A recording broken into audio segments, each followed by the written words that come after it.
Assalamualaikum warahmatullahi wabarakatuh. Salam sehat dan salam sejahtera untuk kita semua. Kembali lagi bersama saya di Inspirasi Safwan Tawakal. Untuk teman-teman dimanapun tempatnya berada, sebelumnya saya sampaikan semoga selalu senantiasa dalam keadaan sehat dan dimurahkan rezekinya. Amin ya robbal alamin. Dengan tema kita di hari ini adalah penyebab terjadinya kegagalan. Teman-teman dengar baik-baik ya.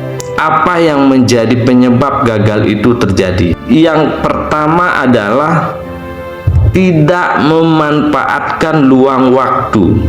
Yang kedua, tidak melakukan tindakan. Sekali lagi saya ulang ya. Penyebab terjadinya kegagalan itu adalah satu, tidak memanfaatkan luang waktu. Yang kedua, tidak melakukan tindakan. Ada teman saya, yaitu dulu orangnya hidup sederhana, bisa dikatakan orang miskin ya. Tetapi kini ia sudah menjadi orang yang sukses. Kenapa ia bisa sukses? Lalu kenapa teman-teman tidak? Suatu ketika dia ingin membeli sapi. Sapi itu rencana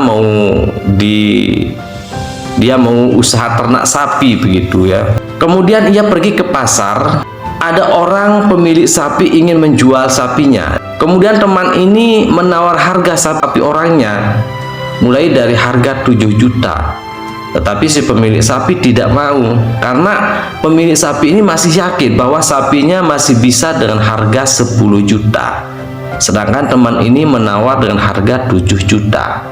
Yang menawar sapi orang ini bukan hanya teman ini saja, ada 3-4 orang yang menawarkan. Ada yang menawarnya dengan harga 8 juta, ada juga yang menawarnya dengan harga 6 juta setengah, 7 setengah ya. Kemudian teman ini udah menawar dengan harga 8 juta, tapi pemilik sapi belum juga mau, lagi ia tawar dengan harga 9 juta.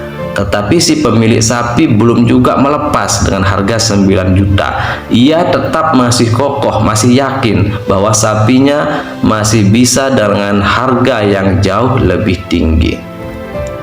Sehingga yang terjadi, teman ini keluar dari pasar, keluar ngopi, minum air, kemudian ngobrol-ngobrol sama pemilik warung, sama orang juga ada di warung ya, ngobrol-ngobrol. Luang waktunya tadi yang ada di dalam pasar dia gunakan untuk nongkrong, ngobrol sambil ngopi di warung. Tiba-tiba sapi yang sudah ditawar oleh teman ini terjual dengan harga 7.500.000. Padahal teman ini tadi menawar dengan harga 9 juta kalau tidak salah ya, 9 juta.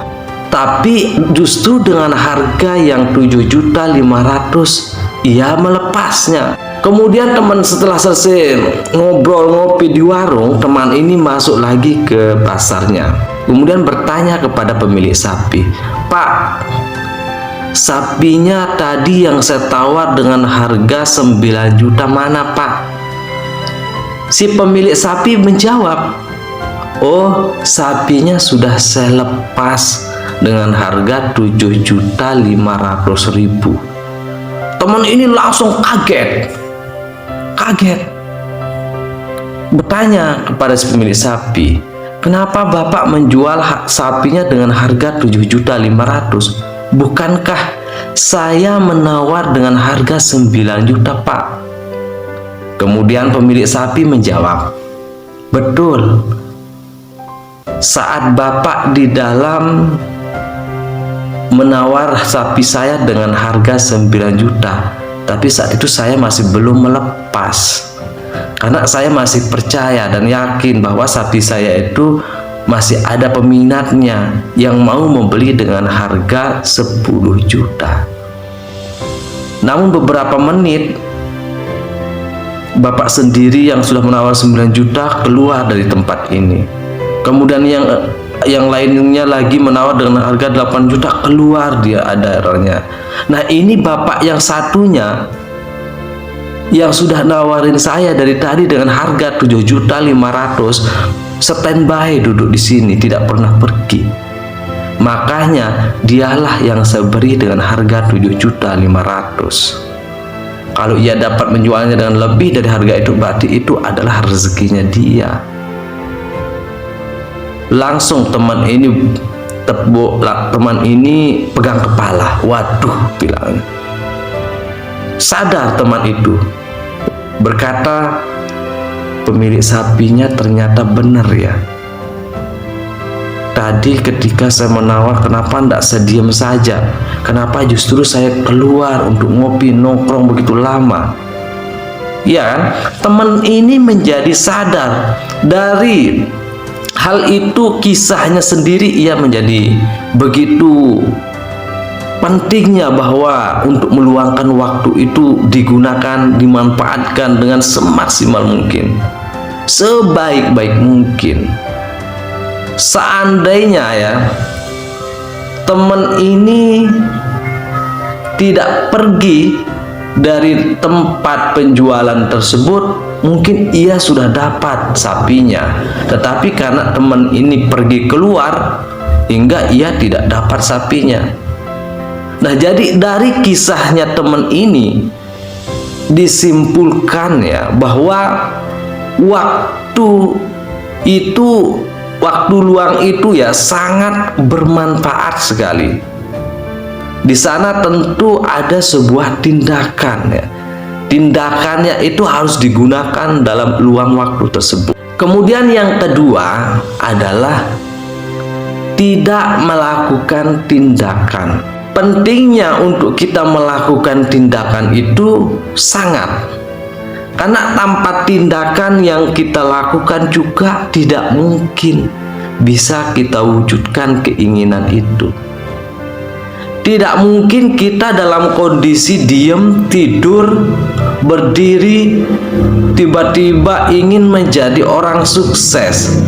Tiba-tiba ingin kita tidak menjadi orang yang gagal.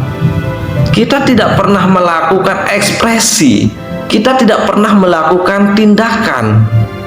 Lalu kita berpikirnya bahwa kita bisa menggapai tujuan itu.